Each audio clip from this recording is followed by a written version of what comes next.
like I went through that, and I've seen some of the comments on different things that people, either that I've shared, you've shared, or somebody on one of our journey segments have shared, and somebody just being like spot on, and like, yep, I'm right there with you, and those are really cool things, and I think that's where I really like that vulnerability. I hate it at times, and I hate it sometimes when it's maybe something more recent that I'm still trying to get through myself. But I just see the power in it so much, and I think the more we can do it, the more we can share, the more we can listen, the more we're gonna grow in life, right? The more we're gonna realize, like, we're gonna see less differences, and we're gonna be able to say, yo, even though we come from different places, we can relate on this, we can grow in this, and so now we can have an actual conversation together. And I think that's where that vulnerability can be really important, instead of always, puffing out our chests and acting like, we're carrying ourselves because we got the best life and we got this and we got that, and yet when we go home, we're dying inside, right? When we can't even look in the mirror at ourselves because we're not happy with what we see or what we're doing. And I've had enough of those moments, 10 years ago, 20 years ago, 2 months ago, where I don't want to go through that anymore. I don't want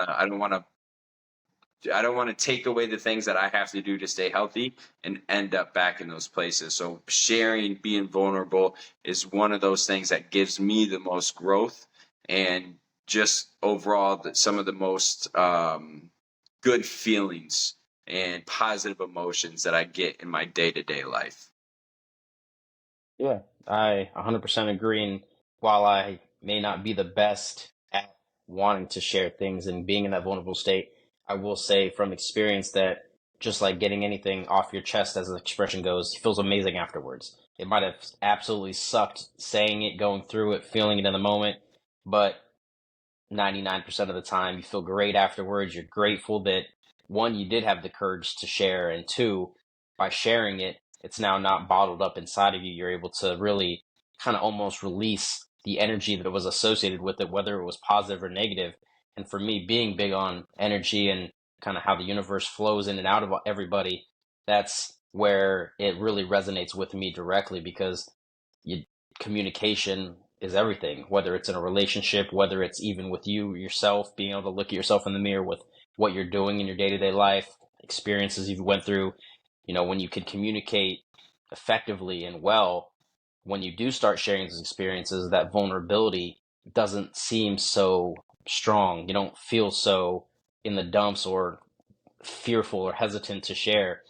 And now, when you brought back up, some of the stuff that I've shared, I guess I just was so comfortable with, myself to feel like I could share stuff that where I didn't maybe even feel like it was being that vulnerable, but I maybe was without realizing it. And I think that's a good point, that once you start becoming more comfortable with yourself, you can share stuff that you might not have thought you could share.